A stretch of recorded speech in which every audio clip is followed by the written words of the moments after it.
Hi friends, ఎలా ఉన్నారు మీరంతా? ఐ హోప్ మీరందరూ బాగానే ఉంటారు, బాగానే ఉండాలని కోరుకుంటున్నానండి. ఈరోజు 23వ తారీఖు 7 నెల 2020 ఫస్ట్ మన స్కిల్బీ జాబ్స్ విషయానికి వెళ్తే కువైత్ విషయానికి వెళ్తే బైక్ డ్రైవర్స్కి జాబ్స్ ఉన్నాయంటండి. సో తర్వాత ఎగ్జిక్యూటివ్ ఈ ఫిమేల్కి అనమాట, అంటే డాక్యుమెంట్ కంట్రోల్ లాంటివి. సో తర్వాత అండి సేల్స్ గర్ల్స్కి సేల్స్ బాయ్స్కి జాబ్స్ ఉన్నాయి. డ్రైవర్స్కి ఎంట్రీ ఉందంటండి ఈరోజు. తర్వాత అండి కుక్స్కి జాబ్స్ ఉన్నాయి, ఎక్స్రే ల్యాబ్ టెక్నీషియన్స్ జాబ్స్ ఉన్నాయి. నెక్స్ట్ యూఏ విషయానికి వెళ్తే అడ్మినిస్ట్రేటివ్ సెక్రటరీ కావాలి, వేర్ హౌస్ హెల్పర్స్ కావాలి, ప్యాకింగ్ హెల్పర్స్ కావాలి, ఇంకా చాలా జాబ్స్ ఉన్నాయి చూసుకోండి. తర్వాత ఖతర్ విషయానికి వెళ్తే మన నార్త్ ఇండియన్ ఫుడ్ ప్రిపేర్ చేసే కుక్స్ కావాలి, క్లీనింగ్ డివిజన్లో జాబ్స్ ఉన్నాయి. సౌదీ విషయానికి వెళ్తే ఫీమేల్ నర్సెస్ జాబ్స్ ఉన్నాయి, వేరే లింక్లో కూడా వేరే జాబ్స్ ఉన్నాయి చూసుకోండి. ఓకే, ఈరోజు సాగర్, ప్రణిత, ఆకాష్ కుమార్ అనే ముగ్గురు బర్త్డే చేసుకుంటున్నారండి. ముగ్గురికి హ్యాపీ బర్త్డే.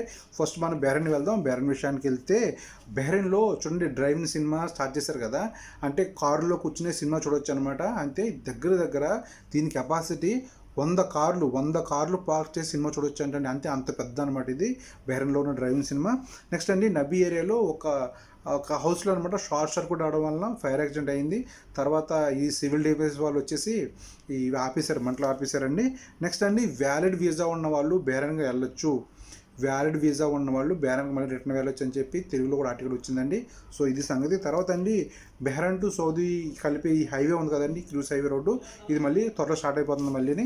సో నెక్స్ట్ మనకి గత 24 గంటల్లో మనకి 320 కేసులు నమోదయ్యాయి, 439 రికవరీస్ అండి, ఒక మరణం సంభవించింది బెహ్రెన్లో. ఓకే, నెక్స్ట్ మనం ఖతర్ వెళ్దాం. ఖతర్ విషయానికి వెళ్తే హెచ్ఎంసి హమద్ మెడికల్ కార్పొరేషన్ నుండి ఇందులో హెల్త్ ప్రొఫెషనల్స్ ఎవరైతే ఉంటారో పెద్ద డాక్టర్ లాంటి వాళ్ళు అనమాట. సో వాళ్ళు నిన్న ఇండియా నుండి వచ్చారనమాట. సో ఇండియా నుంచి వస్తున్నారు. ఓకే, అహ్మద్ మెడికల్ కార్పొరేషన్లో ఉండే మెడికల్ ప్రొఫెషనల్స్ ఎవరైతే ఉన్నారో వాళ్ళు వచ్చారనమాట. సో పక్కన మీకు వీడియో కూడా డిస్ప్లే అవుతుంది. నెక్స్ట్ అండి ఆగస్ట్ నుండి వచ్చేవారికి ఆల్రెడీ దీనికోసం ప్రత్యేకంగా నేను వీడియో కూడా పెట్టాను మార్నింగ్. ఆగస్ట్ నుండి వచ్చేవారికి ఎయిర్పోర్ట్లో PCR టెస్ట్లు చేసేసి వాళ్ళ కేటగిరీని బట్టి వాళ్ళు క్వారంటైన్ తరలిస్తారు. ఓకే, నెక్స్ట్ అండి ప్రైమరీ హెల్త్ కేర్ కార్పొరేషన్లో సీనియర్ డాక్టర్ అయిన డాక్టర్ మొహమ్మద్ అమీన్ గారు తెలిపారు, సిగరెట్లు కాల్చొద్దు, ఎందుకంటే ఎక్కువ మంది ఇన్ఫెక్ట్ అయిన వాళ్ళు సిగరెట్ స్మోకింగ్ హ్యాబిట్ ఉన్న వాళ్ళే. సో ఇదండి సంగతి. ఇది సీనియర్ డాక్టర్ గారు తెలిపారండి, వాళ్ళ సర్వేని బట్టి తెలియజేస్తారండి. ఇది మీరు అందరూ గమనించండి. నెక్స్ట్ అండి గత 24 గంటల్లో మనకి 441 కేసులు నమోదయ్యాయి, 450 రికవరీ సంభవించాయి, ఒక మరణం సంభవించిందండి ఖతర్లో. సో ఇదండి న్యూస్ కొంచెం తక్కువగా ఉంది ఖతర్లో. ఓకే, మనం కువైట్ వెళ్దామండి. కువైట్ విషయానికి వెళ్తే కువైత్ అమీర్ గారు అమెరికా వెళ్ళారండి మెడికల్ ట్రీట్మెంట్ నిమిత్తము. పర్వానియాలో గవర్నరేట్ రెసిడెన్సీ అడ్మినిస్ట్రేషన్ బిల్డింగ్ ఉంది కదండి, ఈ బిల్డింగ్ని మూసివేశారు శానిటైజ్ చేయడానికి. నెక్స్ట్ ఒక ఇంపార్టెంట్ అప్డేట్ అండి, చూడండి, చూసారా, ఇప్పుడు మొన్నేమో 40,000 వచ్చింది, ఇప్పుడు 70,000 వచ్చింది. 70,000 మంది ఎక్స్పర్ట్స్ ఈ కరోనా క్రైసిస్ టైంలో ఇప్పుడు వీసా ఎక్స్పైర్ అయిపోయి దేశం వెలుపల ఉన్నారు, కువైట్ బయట ఉన్నారనమాట. సో వీళ్ళ కోసం పరిశీలిస్తున్నాము, నెక్స్ట్ వీక్లో ఒక డిసిషన్ తెలియజేస్తామని చెప్పి. ఇది ఇప్పుడు ఏం డిసిషన్ తెలియజేస్తారో ఏంటో అదో టెన్షన్. తర్వాత అండి ఇంకో విషయం ఏంటంటే చూడండి, అన్ని ఆర్టికల్ వచ్చిందండి, అరబ్ టైమ్స్లో కానీ కువైట్ టైమ్స్లో కానీ ఇండియన్స్ ఇన్ కువైత్ ఈ పేజీల్లో అన్నట్లో వచ్చిందండి. ఇదేంటంటే experts age 60 years above whose residency have expired cannot return back అంటే 60 years దాటిన వాళ్ళు రిటర్న్ రాలేరని చెప్పి ఉందండి. ఇంకా డొమెస్టిక్ వర్కర్స్ స్పెసిఫిక్గా నోటిఫై చేశారంటే ఇళ్లలో పనిచేసే వాళ్ళకి 60 ఏళ్ళు దాటిన వాళ్ళకి రావడానికి వీళ్ళదని పెట్టారండి. అయితే ఏదైనా స్పెషల్ కేసెస్ ఉంటే రావచ్చు అని తప్ప. తర్వాత ఇంకోటి ఏంటంటే ఈ వాళ్ళ ప్లేస్లో వయసులో ఉన్న వాళ్ళని కూడా భర్తీ చేసుకోవచ్చు అని కూడా న్యూస్ వచ్చిందండి. ఇది అన్నట్లో వచ్చిందండి, అరబ్ టైమ్స్లో వచ్చింది, నెక్స్ట్ కువైట్ టైమ్స్లో వచ్చింది, ఇండియన్స్ అండ్ కువైట్ పేజ్లో కూడా వచ్చిందండి. సో మీకు అన్ని డిస్ప్లే కూడా చేస్తున్నాను, కావాలంటే చూసుకోండి మీరు. సో తర్వాత ఇంకో విషయం ఏంటంటే చాలామంది కామెంట్ పెడుతున్నారండి, PCR టెస్ట్ 40 KD అని చెప్పి న్యూస్ వచ్చిందండి. అదేంటంటే కువైట్లో ఒక 3 లేక 5 కొన్ని ల్యాబొరేటరీస్కి పర్మిషన్ ఇచ్చారని టెస్టుల కోసం అనమాట. ఈ గవర్నమెంట్ ఆమోదించింది. ఎవరైతే కువైట్ నుండి విదేశాలకు వెళ్ళాలనుకున్న వాళ్ళకి ఆ దేశంలో PCR అవసరం ఉంటుంది కాబట్టి ఇక్కడ మీరు 2 రోజుల ముందే బ్లడ్ శాంపుల్ ఇస్తే టెస్ట్ చేసి మీకు సర్టిఫికేట్ ఇస్తారనమాట. సో మన ఇండియా వెళ్ళే వాళ్ళకి మ్యాక్సిమం అయితే ఇండియాలో మనకి PCR అవసరం లేదు కాబట్టి మ్యాక్సిమం అది చేసి ఇండియన్స్కి అయితే అవసరం లేదు. ఇది అంటే కువైట్ నుండి విదేశాలు వేరే చోట్లకి వెళ్ళాలనుకున్న వాళ్ళకి ఇది అవసరం తప్ప మన ఇండియాకి PCR రిక్వైర్మెంట్ లేదు కాబట్టి ప్రాబ్లం లేదు. ఓకే, తర్వాత అండి ఈరోజు 22 క్యారెట్లు గోల్డ్ చూడండి, ఈరోజు ప్రతి షాపులో రేట్ అండి, ఇది మాల్యాలో షాపులో రేటు 17 దినాల్లో 950 పిల్స్ అండి. 17 దినాల 950 పిల్స్ 1 గ్రామ్ గోల్డ్. నెక్స్ట్ అండి 8 గ్రాములు, అదే 8 గ్రాములు అయితే 143 దినాలు 600 ఫిల్స్గా ఉందండి. సో ఇది షాపుల రేట్ అండి, ఈరోజు షాప్లో రేట్ ఇది. నెక్స్ట్ ఇంకా మా కేసులు రాలేదు, కేసులు నేను వస్తే పక్కన డిస్ప్లే చేస్తాను. నిన్న బాగా లేట్గా వచ్చాయండి కేసులు, 4:30 ఎప్పుడు వచ్చాయి. సో మరి అప్పటికి ఇంకా వీడియో నేను రెడీ చేస్తాను కాబట్టి నిన్న డిస్ప్లే చేయలేకపోయాను. ఈరోజు అయితే కంపల్సరీ డిస్ప్లే చేస్తాను లేట్ అయినా. ఓకే, ఇదండి సంగతి. ఓకే, నెక్స్ట్ మనం యూఏ వెళ్దామండి. యూఏ విషయానికి వెళ్తే ఒక ఇంపార్టెంట్ అప్డేట్ అండి యూఏ నుండి. అదేంటంటే మార్చి 1కి ముందు ఎవరిదైతే వీసా ఎక్స్పైర్ అయిపోయిందో, ఎవరైతే రెసిడెన్స్ ఎక్స్పైర్ అయిపోయిందో, రెన్యూల్ చేసుకోకుండా ఉన్నారో వాళ్ళు 17వ తారీఖు లోపు, ఆగస్టు 17వ తారీఖు లోపు దేశాన్ని విడిచి వెళ్ళిపోవాలని చెప్పి ఒక అప్డేట్ వచ్చిందండి. దీని లింక్ నేను కింద డిస్క్రిప్షన్లో ఇస్తాను, కావాలంటే మీరు ట్రాన్స్లేట్ చేసి చదువుకోండి. నెక్స్ట్ ఇది ఇండియన్ ఎంబసీ నుండి వచ్చింది. నెక్స్ట్ యూఏ గవర్నమెంట్ నుంచి కూడా వచ్చిందండి. సో మార్చి 1 నుండి 1 తర్వాత కానీ ముందు కానీ ఎవరైతే మీరు వీసా ఎక్స్పైర్ అయిపోయిందో మీరు ఆగస్టు 17 లోపు మీరు దేశాన్ని వదిలి వెళ్ళిపోవాలన్నమాట.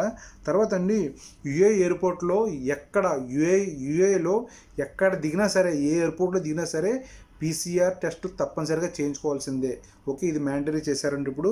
నెక్స్ట్ అండి ఈద్ హలాదాకి మసీదులు ఓపెన్లో ఉంటాయి యూఏలో, కానీ 50% కెపాసిటీతో మాత్రమే ఉంటాయి. అంటే సగం మంది మాత్రమే వెళ్ళి ప్రార్థన చేయాలని చెప్పి. తర్వాత అండి ఈ ట్రాన్స్పోర్ట్ సర్వీస్ ఉంది కదండి, కరీం ట్రాన్స్పోర్ట్ సర్వీస్ వారు ఫ్రంట్ లైన్ హీరోస్ ఎవరైతే ఉన్నారో ఈ డాక్టర్స్ కానీ నర్సెస్ కానీ 150 దిరమ్స్ విలువైన రైడ్ని వాళ్ళకి ఫ్రీగా అందజేస్తారంటే అండి. నెక్స్ట్ అండి అజ్మాన్ ఏరియాలో లోకల్ వాళ్ళకి ఫ్రీగా మెడికల్ టెస్టులు చేస్తున్నారు. గత 24 గంటల్లో మనకి 236 కేసులు నమోదయ్యాయి, 390 మంది రికవర్ అయ్యారు, ఒక మరణం సంభవించిందని యూఏలో. ఓకే, మనం సౌదీ వెళ్దామండి. సౌదీ విషయానికి చూడండి, ఫ్లైట్లో ఒక లిస్ట్ వచ్చింది. లిస్ట్లో ఏంటంటే జద్దా నుండి దమాం నుండి 29వ తారీఖున విజయవాడ ఫ్లైట్స్ ఉన్నాయండి. 30వ తారీఖున దమాం టు హైదరాబాదు, 31వ తారీఖున జద్దా టు హైదరాబాద్ ఫ్లైట్స్ ఉన్నాయి. చూడండి లిస్ట్ ఉంటుంది, లిస్ట్ నా పేజ్లో కూడా పెడతాను నేను.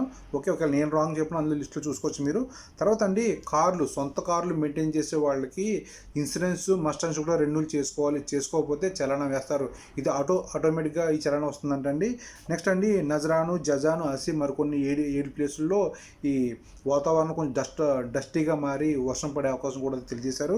తర్వాత అండి జద్దాలో ఈద్ హలాదా సమయంలో కుర్బానీ ఇస్తారు కదండి జంతువుల్ని. అయితే 7 బకరా మండీలు, 4 సలాన్ హౌసెస్ ఏర్పాటు చేశారు. ఇక్కడే మీరు కొనుక్కొని కుర్బానీ ఇవ్వాలని చెప్పి తెలియజేశారండి. బయట అమ్మే వాళ్ళ దగ్గర కొనొద్దన్నారు, ఎందుకంటే మేబీ ఆ మేకలకి వైరస్ ఉండే అవకాశం కూడా ఉందని చెప్పి తెలియజేశారండి.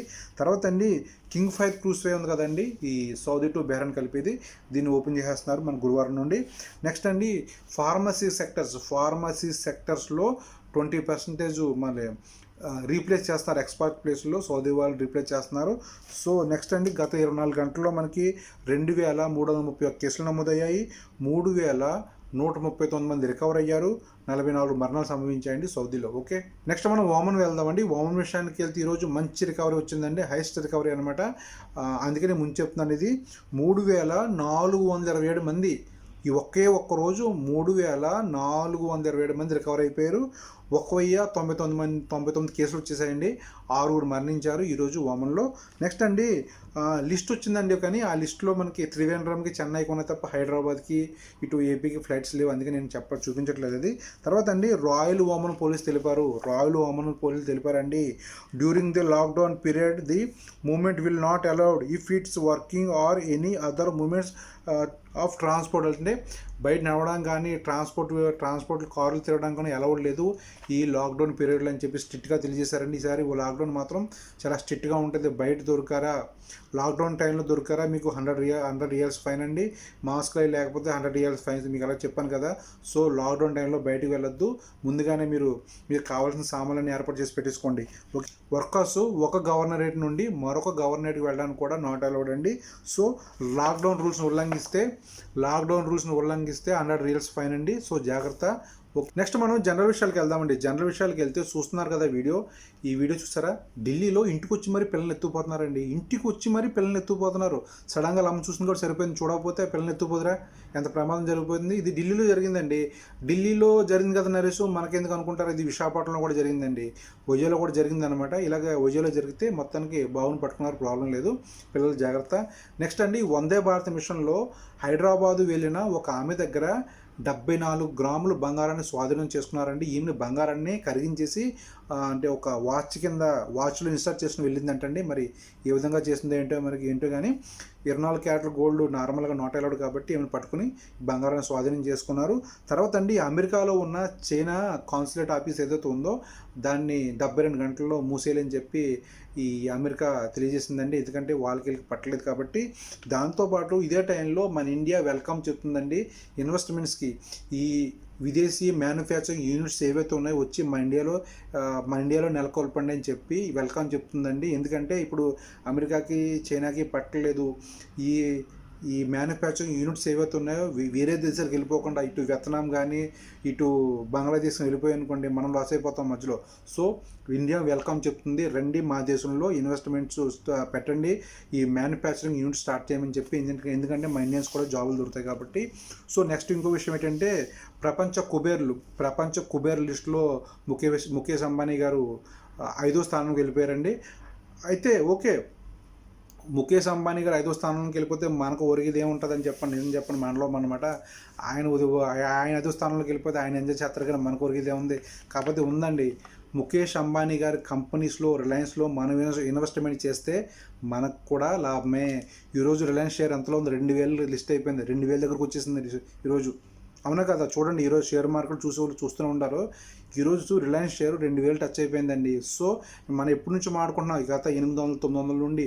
మీ అందరికీ ఆ టైంలో చెప్పి నేనే 1400లో కొన్నాను రిలయన్స్ షేర్. సో ఈరోజు చూసారా, రిలయన్స్ ఓ చేత్తో బంగారం, ఓ చేత్తో రిలయన్స్ షేర్, అంత విలువైన రెండునండి. సో ముఖేష్ అంబానీ గారు 5వ స్థానంలోకి వెళ్ళిపోయారు అంటే గొప్పే. ఒక ఇండియన్ వ్యక్తి ఇంత రేంజ్కి వెళ్ళిపోయారంటే. కాకపోతే మనకు ఒరిగిది ఏంటంటే రిలయన్స్ రిలేటెడ్ కంపెనీస్లో కూడా మనం ఇన్వెస్ట్మెంట్ చేస్తే మనకు లాభాలు వస్తాయి. సో ఇది మీరు గమనించండి. ఎవరైతే షేర్ మార్కెట్లో ఇన్వెస్ట్మెంట్ చేస్తున్నారో ఫ్యూచర్ని చూడండి, ఫ్యూచర్ని చూడండి. ఫారెన్ వాళ్ళు చూడండి, మన ఇండియాలో కరోనా క్రైసిస్ ఎంత ఇదిగా ఉన్నా కూడా ఫారెన్ వాళ్ళు ఇన్వెస్ట్మెంట్ చేస్తున్నారు, షేర్ వాల్యూ పెరిగాక అమ్మేసుకుని లాభాలు తీసుకుంటున్నారు ఫారెన్ వాళ్ళు. మరి మనం ఎడారి దేశంలో దారులు ఎత్తుక్కుంటున్నాం. మనం ఇన్వెస్ట్మెంట్ స్ట్రాటజీ అలవాటు చేసుకుని డబ్బులు సంపాదించుకోండి, హ్యాపీగా ఉండండి. మనం నెక్స్ట్ వీడియోలో మళ్ళీ కలుద్దాం. అంతవరకు బాయ్ బాయ్.